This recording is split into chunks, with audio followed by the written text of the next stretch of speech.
संगीत आज बाजार खुलते ही एक बार फिर सोने की कीमतों में आ गई।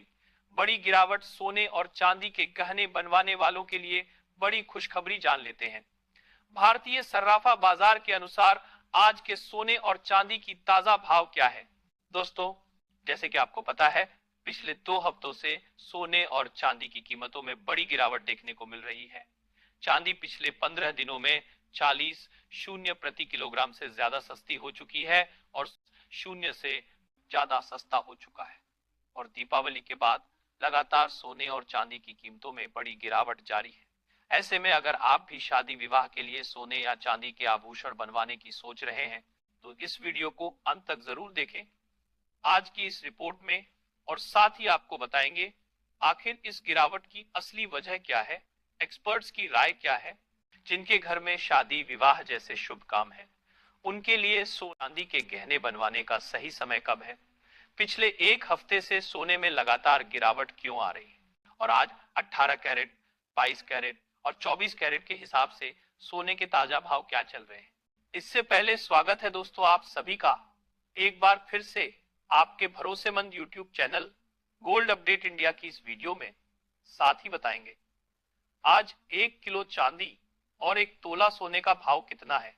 लेकिन उससे पहले रोजाना सोना और चांदी के ताजा दाम सबसे पहले जानने के लिए आपके भरोसेमंद YouTube channel gold update India को सब्सक्राइब करें, वीडियो को एक प्यारा सा लाइक करें और इसे अपने दोस्तों और रिश्तेदारों के साथ शेयर करना बिल्कुल ना में तब जानकारी भूलें। अब आइए सबसे पहले जान लेते हैं आज चांदी के ताजा भाव क्या रहे और इसमें कितनी गिरावट आई है। ऐसे में दोस्तों अब जान लेते हैं आज भारत में एमसीएक्स बाजार के अनुसार चांदी के ताजा भाव क्या है। आज 1 ग्राम चांदी का भाव 150 है। 8 ग्राम चांदी का भाव 1200 है। 10 ग्राम चांदी का भाव 1500 है। 100 ग्राम चांदी का भाव 1500 है। 1 किलो चांदी का भाव 1500 है।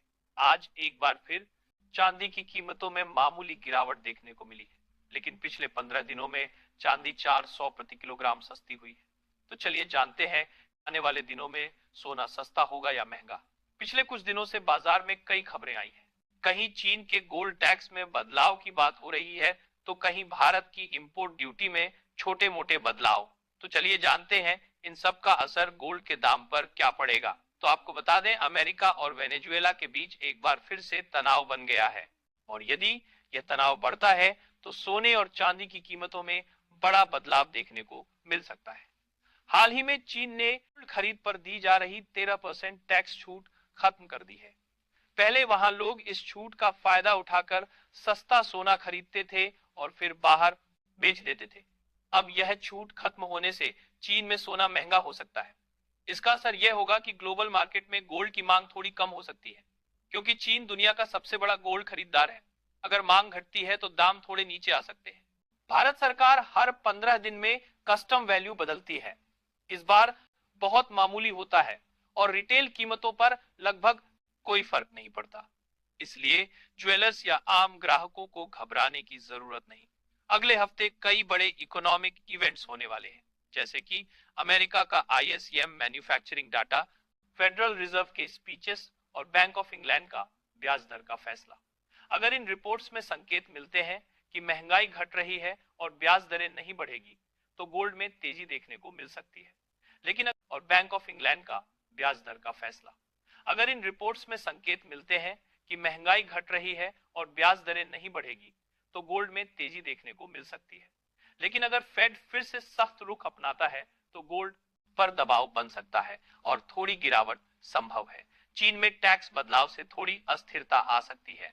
भारत की ड्यूटी वैल्यू का कोई बड़ा असर नहीं होगा। अगर अमेरिका की रिपोर्ट्स पॉजिटिव रही तो गोल्ड महंगा हो सकता है, लेकिन अगर डॉलर मजबूत रहा या ब्याज 12% गिरा है और सिल्वर में करीब 15% की गिरावट देखी गई है।